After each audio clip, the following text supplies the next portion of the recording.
We're going to get started again, and we have another group of readers for you, and then what we're going to do is we're going to have some time for discussion, which my colleague Elizabeth here will be chairing, and some discussion and maybe some feedback. And I know, for example, that there are, how many of you are with the Hackers Theatre Group, drama group? So there's a few of you here. And I know you performed last night, and you probably had particular interest in the drama aspect and what went on earlier. But anything at all from the day, reflections, comments, suggestions even, all of the above, and directed to anybody, any of the presenters at all. So we're going to do that following. And then at the very end of the day, we have our refreshments. Isn't that right? That's right. And the booth. We have, for those of you who are on that bus, and you are not driving yourselves, we do have some wine, and we'll have some tea, coffee, and some nibbles and biscuits and things like that. So we have it right at the very end. So without further ado, I'm going to introduce Mr. Bob Baird. And Bob has a wee bit of a PowerPoint, a few illustrations to go along with the story. He's going to tell you a story. And this is a story to do with Bob's family. So Bob, I'll leave it to you. Okay. Bob lives in County Fermanagh. Sorry, I should have said that. My family's from North Valley, actually. I sound English because I grew up there, but probably not. I'll explain the title at the end. This is what started with. You lost the word? Can you hear? I don't know what happened. Oh, well, anyway, this is what prompted it. In the summer I went on the same course as everybody else did from Enniscorner. I had one of these death pennies on the wall in both of my grandfather's houses. One was in the valley and one was in Liverpool. And even as a child, I didn't really register to ask too many questions about it. My grandfather wouldn't talk about the war anyway. But anyway, I'm going to take you back to 1900 in Liverpool Valley. During the long hot summer of 1900, a group of little lads spent the whole of the season, the whole day, playing out in the fields. A few of them had already been to the village school for a year or two, and the rest were about to join them in the coming September. School in the agricultural hinterland surrounding the small town of the valley is in the county of Londonderry. It was less to do with fixed schedules and more to do with the completion of the harvest. And the annual harvest service in the Presbyterian Kirk was the real signal for the return to school for the hard run up to the Christmas break. The Bairds and the Montgomerys were neighbours, and their sons were great pals for the next 5 summers, until the day when Big Bob Montgomery uprooted his entire family and took them over to live in Everton, near Liverpool, where they had set up a house-painting business which was now demanding his entire attention.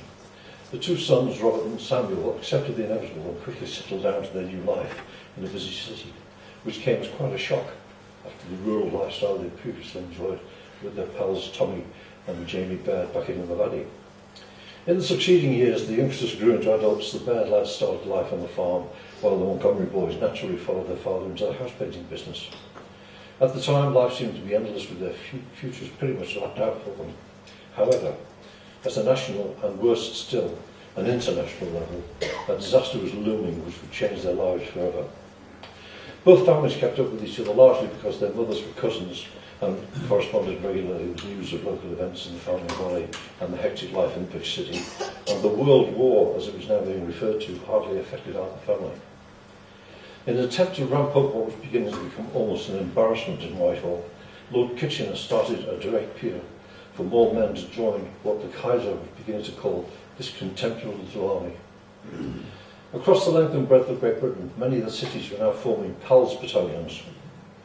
These were service battalions formed solely for the duration of the war and were attached to the British Army's established regular regiments. In Northern Ireland,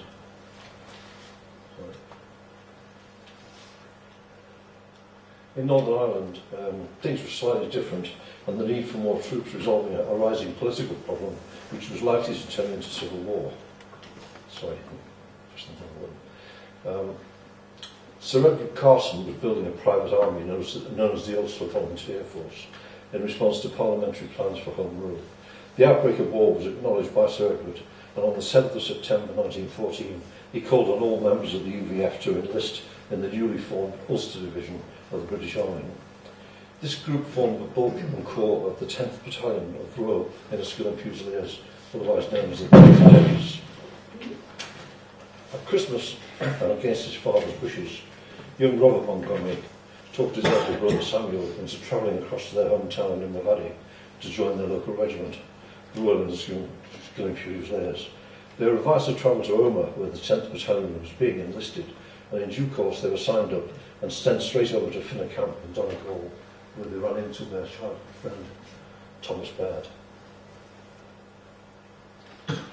Rob, Sam and Thomas were all detailed to join C Company of the battalion, where they met up with many of their old school friends. This company was mainly made up of Liverpool and Coleraine men under the command of Major Trench. For the next 4 months they underwent a period of training which at the start bordered on the farcical, until later in the spring when the company started to take shape with standard uniforms and weaponry and long periods of drill under their belt. By the end of the training, young Robert had been promoted to Lance Sergeant, Thomas promoted to Lance Corporal, so both of them outranked poor old Sam, who was in fact the eldest of the three. May the 8th saw the battalion march out of Finner Camp through the towns and villages of Donegal near Strabane on the 10th. The following day they settled early and marched proudly through their hometown of Londonderry. These were horse ambulances bought by public subscription. 4 days later, after some local leave, they marched out of Londonderry through the town and the valley where C Company said goodbye to their families for the last time before they moved on to their next training session at Randallstown. Finally, on the 6th of July, the battalion left Randallstown by train for Dublin prior to sailing across to Holyhead on a long bus journey to their final training camp in Seaford near Brighton. This was put up only last year as a memory from people of Seaford, so thanks to the Ulster Regiment who trained there. They went into action, training still heavily. The daily activity now became a lot more intense, particularly in the use of weaponry, concentrating on the value of the bayonet, more in keeping with Wellington's red-coated squares than the reality of trench warfare, even though this was already well known to the staff officers supposedly directing the war, but feeding very little experience back to the training camps. Training still relied heavily upon the interminable drill until the 5th of October 1915, when the regiment embarked at Folkestone en route to Boulogne, where they eventually landed the following day at 1 a.m. after a particularly bad crossing. They went into action on the 27th of October. They were split into platoons and mixed with more experienced platoons from the Dorset Regiment. The non-commissioned officers who were now in the charge were at least giving new boys some realistic training in the hands of the sergeants and corporals who'd actually seen considerable service on the front line. For the next 4 months, the Derrys were in and out of the front line doing regular stints with the more experienced battalions, and quickly earned the nickname the Lucky 10th, as during those first few months in action, they suffered no casualties at all. This was to change on the 20th February 1916, when one of the privates was killed by a shell. Then in the following month, the battalion was moved to Thiepval Wood, where they suffered some heavy shelling. On the 10th of March, the battalion found itself face to face with the famous Prussian Guards, and during the following 2 days of extremely fierce fighting, they were able to hold the line. Their action was significant enough to be mentioned in dispatches by Sir Douglas Haig. On the 8th of May, the battalion was moved into a reserve position to spend the next few months practicing for what was being called the Big Push. The 3 young lads now joined the ranks of battle-hardened troops who would take part in the push, and they'd been assured that there would be little or no opposition on the day. During the last days of June, they were joined by many of the other battalions in the Ulster Division at the village of Leal Villas, and the date for the push was set for the morning of 1st of July. On the 14th of June, the Derrys marched out of Leal Villas, heading for the assembly trenches at Thiepval Wood, and they realised by now that the big push would be sooner rather than later. This was confirmed on the last evening of June, when the men were given a surprise, an Ulster fry, their first treat, first it had since landing in France. By now, they knew what the following day would bring. What they didn't know was that out of 22 officers and 743 other ranks who went over the top on the 1st of July, only 10 officers and 336 other ranks would be present at roll call the following day. This was the idealistic painting made at the time. How it was supposed to look. This was the reality. It was July the 8th before the casualty lists started to appear in the Londonderry papers, and of the 3 friends, only Lance Sergeant Robert Montgomery survived. His brother Samuel's body was never found, and he's commemorated in the plinth of Fleet Falcon Memorial, service number 19125. Lance Corporal Thomas Baird, service number 23628, was also posted missing, presumed dead. But his body was discovered by the War Graves Commission in 1934 and re-interred at the Connaught Military Cemetery in Thiepval. His mother was only told of his death 17 years after the event. You might ask how I know too much about these two families. Lance Sergeant Robert Montgomery, this is his family, he was my grandfather. His brother Samuel's future niece would grow up to marry Thomas Baird's future nephew, and then my mum and dad. There was one sad aftermath to all of this, and that was the fact that after the war, when my grandfather came home, his father wouldn't let him in the house. He never spoke to him again for the rest of his life. I found a lot of this out from a friend who's one of the writers, Natasha, who's a historian at the Castle Museum. So I found all of this out within the last 12 months, and I was fortunate enough to put it into form of an article with the photograph in the middle of the newsletter on the 1st of July. So we were able to celebrate the loss of two men who weren't related when they died, but are now. Thank you. Thank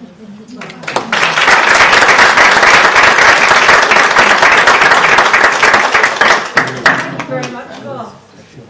Well, now I'm just going to get, I have to get the next, we have another image to put up.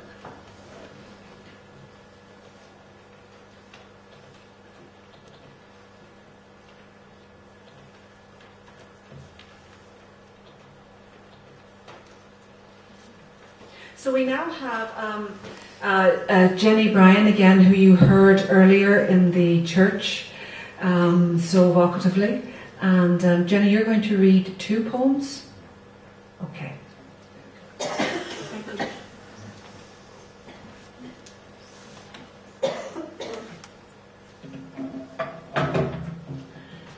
About 10 years ago, I was doing a local history of Ballymallard. And someone told me that the local baker in 1912, he said he drilled Trimble's horse. This is Trimble's horse. They were William Trimble, the owner of the Impartial Reporter, raised this troop of cavalry to escort Lord Carson through Enniskillen in 1912. And they signed the covenant. And most of these men, when the war broke out, of course, they volunteered. They joined the North Irish Horse, and they joined the Enniskillen Dragoons. Some of them were posted to the Western Front, where there was not much need for horses.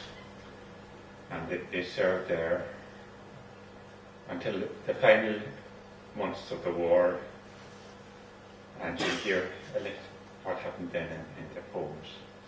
So this is not that baker survived the war. This is who he might have been. And the first poem is in the voice of his wife in 1918. I'm all right now, really. I know the war is over and they'll all be coming home. So much to do.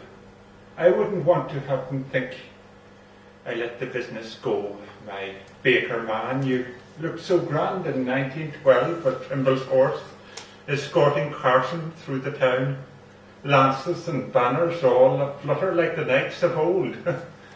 That's when we fell in love. And to tell the truth, I felt for Ragamuffin. Black as coal, 3 times winner at the county show. I loved that horse. You loved that horse, and so, well, you know. 2 years later and you'd gone.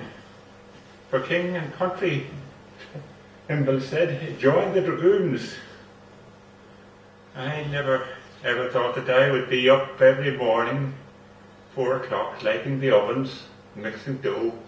There's no one left, I trust, to do the work. The good men left with you. their women used to always ask for fudge the way we baked it for the front, put them in mind of home. But now they all stop talking as I pass. The widows mourn, and Ragamuffin pulled the spring cart for me till the day he broke his leg, caught in the wire. I didn't want to, but I wrote to say I had to shoot him. You replied, thank God he was not here. But then I heard the tide had turned, the German lines had broken. You were up again on horseback, riding in pursuit, lances again. You were at the head.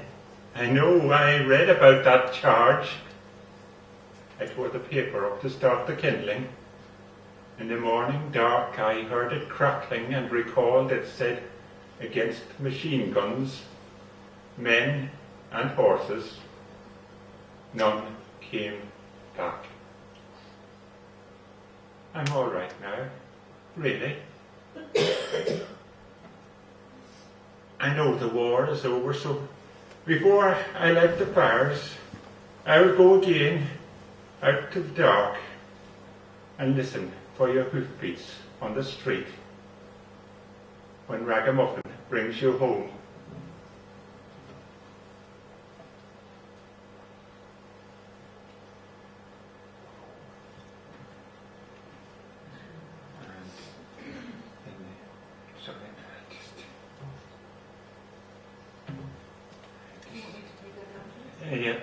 No, you can leave it up. I just want to get the second poem over here just in case.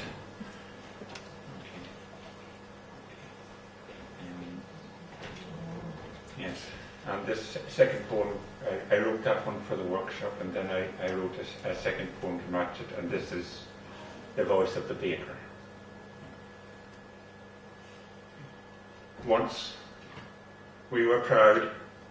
We rode among the best our county had to show. Blood-bound we offered up ourselves for country and for king. They brought us low. We gave our blood for all that was to come and all the past. We dug to hide our bodies in the dirt, blind moles, shell-shocked and gassed. Not only us, but half the world, English and Scots, Frenchmen, and Fenians too, to my surprise, clung to the clay like currants in a dough, put to the proof to rise, to face the fire. But now I wish I could recall the men who rode with me, because the pain of loss crushes my soul. The sergeant grimly staring at the guns, the madcap corporal yelling, "Tally-ho!" I wish I could stop the hooves beneath my feet, pounding on grass and stirring up the blood, releasing all we'd bound so many years, glad to be free again and doing as we should. I did not hear the guns begin to speak, crackling with fire and burning to the bone. The screams of men and horses swept aside, a door slammed shut, and I was left alone upon a misty plain beneath a sunless sky. No one to call my name, no one to say, "Well done, my good and faithful servant, you have borne it all. Now is fulfilled the covenant you signed in blood." Nothing at all except for one lone horse, as black as coal. "Raggy, old friend, thank God you're here. What of my wife, my home? I'm reaching out my hand, for on your brow, instead of a white star, a deep black hole. My fingers go inside and feel the blood there, still and pulseless, dark and cold. I think, is this a dream? I should be waking now, but no, I cannot wake until I'm home. Thank you.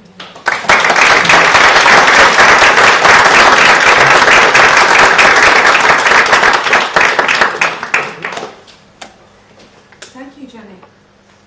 Our next writer and reader is Feeney Glass, who will, as a poem entitled "Buttons in the Jar." The significance or symbolism of that will become evident shortly.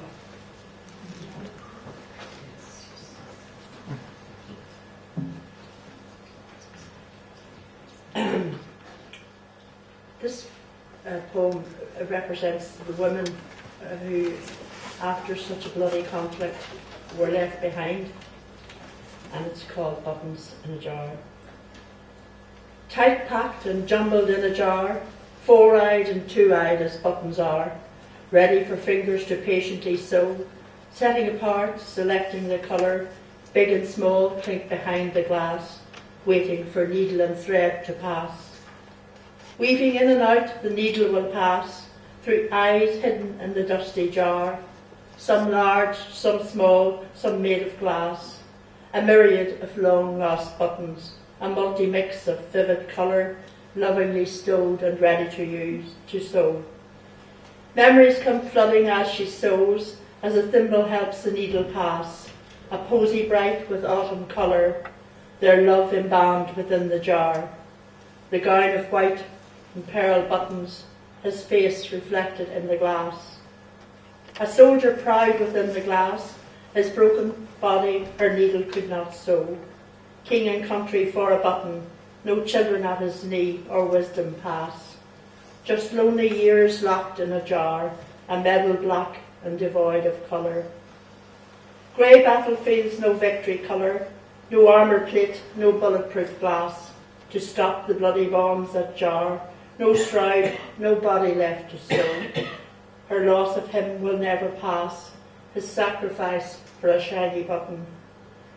Tunics bedecked with silver buttons, marching past the trooping colour, a generation in masses pass, no fear mirrored in the glass, and women alone forever sew those precious buttons in a jar. Years will pass and dull the glass, but each button still retains the colour, memories to sew forever in a jar. Thank you.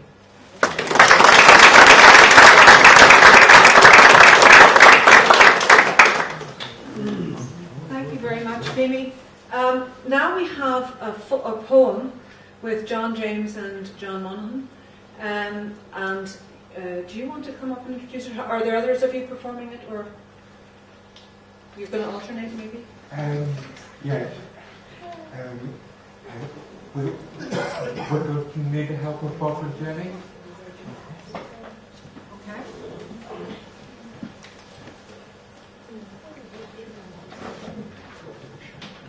It's a poem in 5 voices, or 4 voices.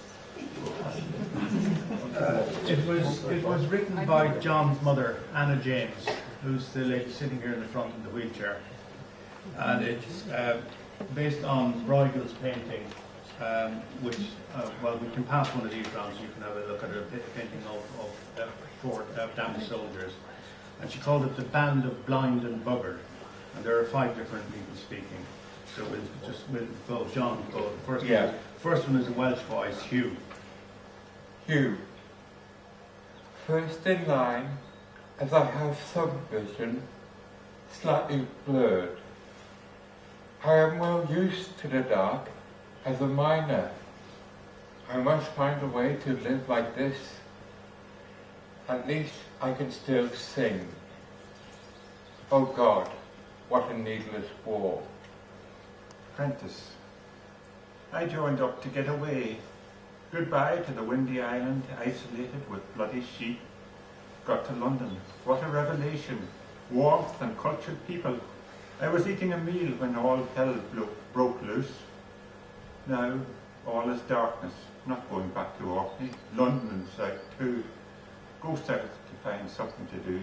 But who wants a blind shepherd? Oh God, what a mindless war. Seamus. Must not stumble for the men behind and those in front. Just a flash, then black darkness. Won't be able to gather flax, though I could learn to weave. Will my girlfriend be waiting for me? God, what a sodding war. Chaplain, I asked to go to the Somme to bring comfort and succour to our troops. 2 days in and shrapnel hit my face, left me scarred and blinded. Now I can't read God's holy word or serve the Eucharist, though I may take confession.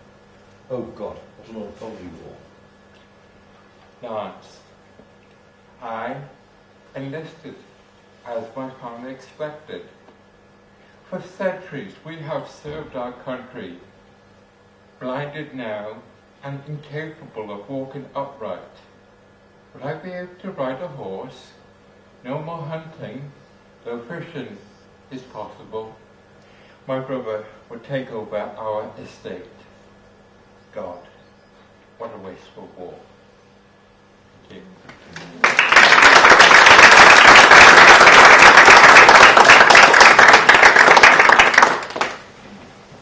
The next piece is a short drama, done a little bit, in a sense, along the theme of the drama that you saw earlier, only it's just a stage reading of it. So it's very, very short with 3 characters, and I'm reading the 3rd character. I should say that this play, this little, very, very short drama, was written at the summer school that we ran in Enniskillen in July by John James Mellon, John Monaghan and Cathy O'Donnell.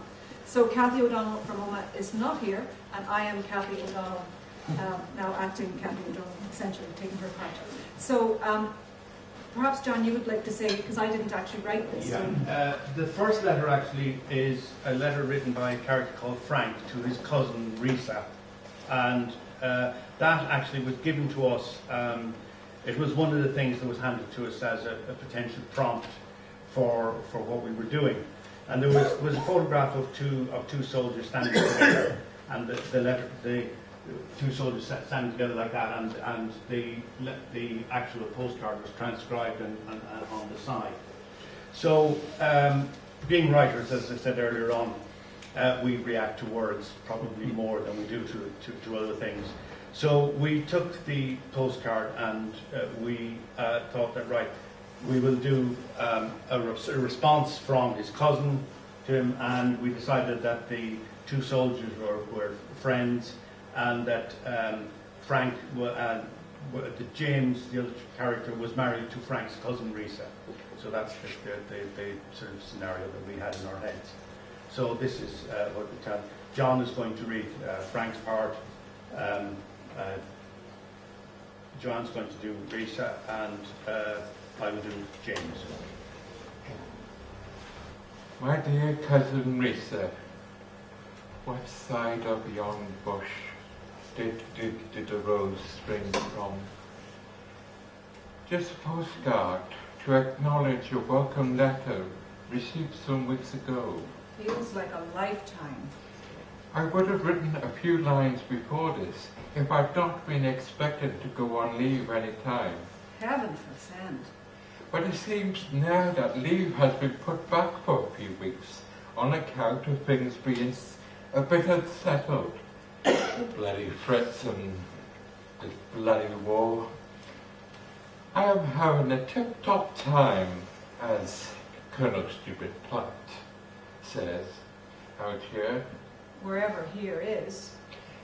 At present, and I'm not too keen about getting leave. This is the home away from home. What's wrong? Is James... Lying to her gets so hard. I will now conclude. Phew. I hope you're well. Very best wishes, your affectionate cousin, Frank Costello. Dear James, received Frank's letter last week. It would seem that you're both having a jolly time. If only. I wish.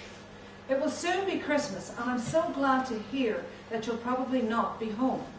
We are all well. Your Uncle John calls most days. He's aged a lot since you left. October was wet, cold. The spuds proved a good yield this year again, thank God. But with only myself here, the work was hard, and in the end, I had to ask for Martha's help. Our sister. A shortage of fit men these days. James, you know how I hated you joining the British Army, but I'm starting to understand your reasoning. At last. Redmond might succeed. Please God, he will. Mrs. Corey got bad news about Pat. Poor Pat. The poor creature is walking the roads, weeping and lamenting. There's talk she'll be taken to the mental. God help Mrs. Corey. James, please mind yourself and look out for Frank. You know how reckless he can be. The fox took 2 chickens. I told you to fix that hen house on your last leave. But I fixed the hen house so that not even old Nick himself could get in. I'm sending you socks and an Aran jumper. Good.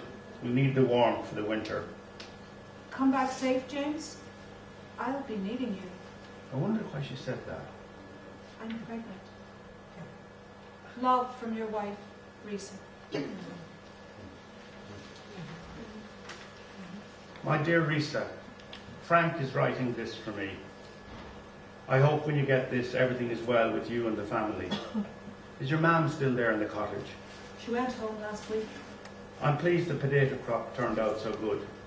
Pity you didn't have more help from the village. I couldn't ask Uncle Dan. He's so thin these days, and you know the neighbours haven't spoken to me after the rebellion in Dublin.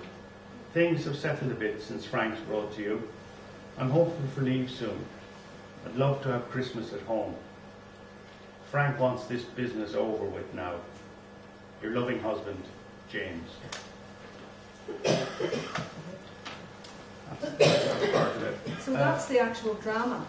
And based on the drama... Based on the drama, I was so intrigued because that letter, Risa's letter to Frank, was written by Kathy at the summer school in probably about 10 minutes of writing. She just sat down, she chatted with John and myself. We said it needs to be a wonderful book, and we told her maybe 1 or 2 things to maybe mention. After that we left her, and I was so intrigued by what she had written, and I was so moved by it, that when we were asked the following day to write something, I wrote this thing that I called Mrs. Corey's Lament. Mrs. Corey being the creature. The poor creature that was walking the roads, weeping, possibly being threatened to be taken to the mental. Threatened to be taken to the mental. So this is Mrs. Corey. Here I am, walking the roads again, crying my eyes out. But I just can't stay in the house since I got the news about Pat. He's everywhere in there. If I sit at the kitchen table, there he is, 6 years old again, and asking me, Ma, can I have more of the cake? Or can I go out with Jimmy to play football? I go in the cowshed, and there he is again in the summer of 14. A big strapping lad of 18 milking the cows, and his backside too big for the milking stool, saying, Here, Ma, we'll have to get Daddy to make a new stew. In his old bedroom, I can still smell him off the blankets. I never watched him after he left, see. I can't bear it now. It was bad enough to lose my Paddy to the sickness last winter, but I could bear that. He had a good long life anyway. But Pat, he told me he'd be back by Christmas with some extra money for things we needed around the farm. He didn't come. Not that Christmas, nor the next, nor the one after. And now he's never coming at all. I know the neighbours think I'm gone crazy. And Mrs. Mack told me there's whispers about putting me in the mental. I don't care really what they do. There's only me left now. And I've no one to leave the farm to when I'm gone. No nieces or nephews, no cousins, no nothing. The neighbours have been kind to me though. They're taking turns to look after the farm for me. But they turn their eyes away. They can't look at me. Because their sons are all safe so far. I'm the first from the village to lose a son. Though there's lots been lost in Omagh and Castledarg and all the towns round about. If I'd known it was going to be like this, I'd have tied him to a big post in the barn to keep him home. But he said it'd be fun, an adventure. And he was always up for a bit of fun anyway. He'll have no fun where he is now. Though maybe they play football in heaven. I don't know. Don't care really. They can put me in the mental if they want. I can't go back to that house. Not with Pat's ghost sitting there at the table.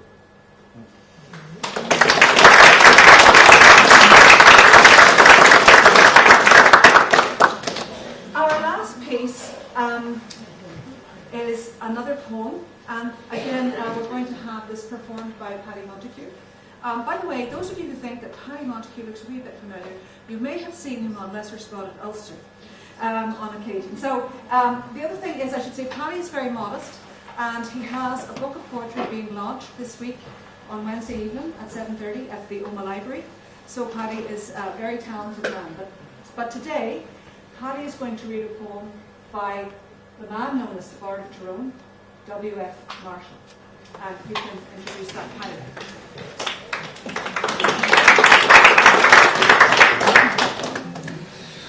Okay, thank you very much, Joanna. At times, I was thinking, I'm reading somebody else's poem again, but I do write poetry, as Joanne let you know. At times, you're better to maybe ask for forgiveness than to refuse permission.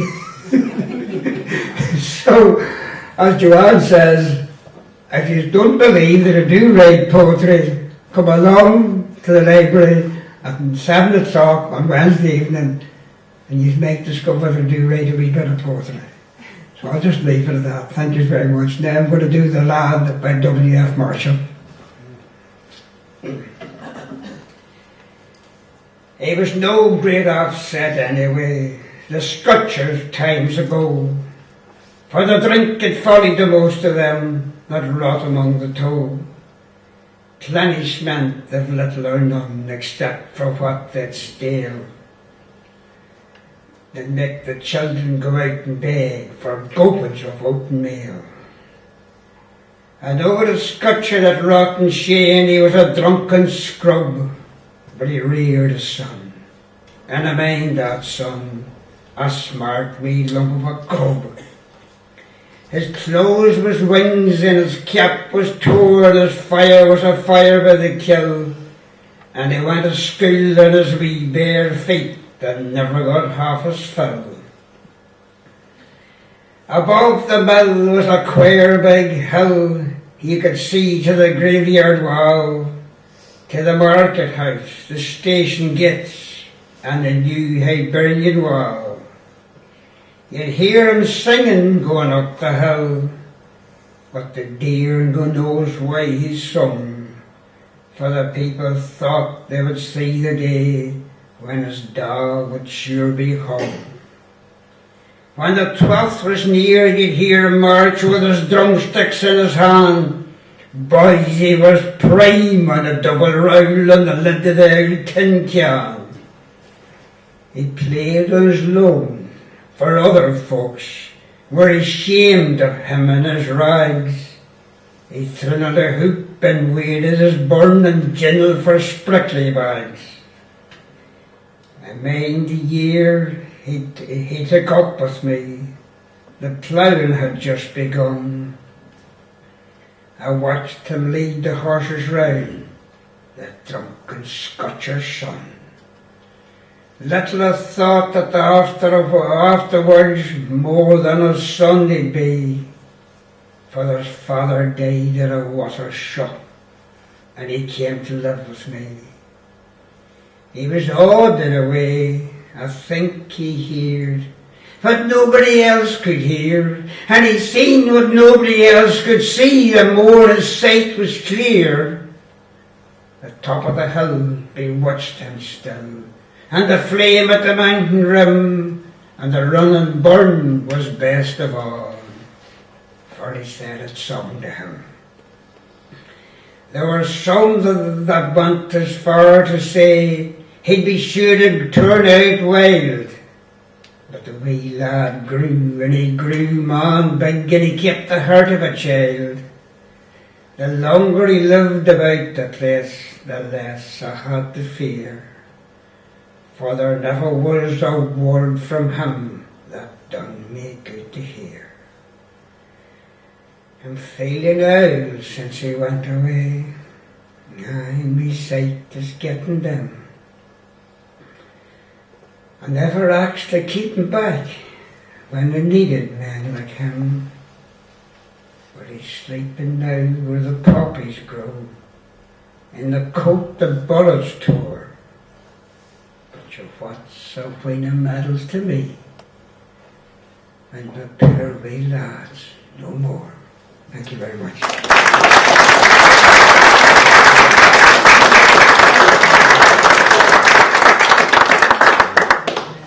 Thank you very much. Can I say, can I please, I know that I'm so grateful to all the writers for just bringing us, what a privilege to hear the work that was produced. And really, you know, the quality is just, and the emotion, and I feel very emotional, and I want to thank all of them for writing and contributing that to this event and letting us all hear it. So could I ask that you join me, please, in thanking all the writers and poets.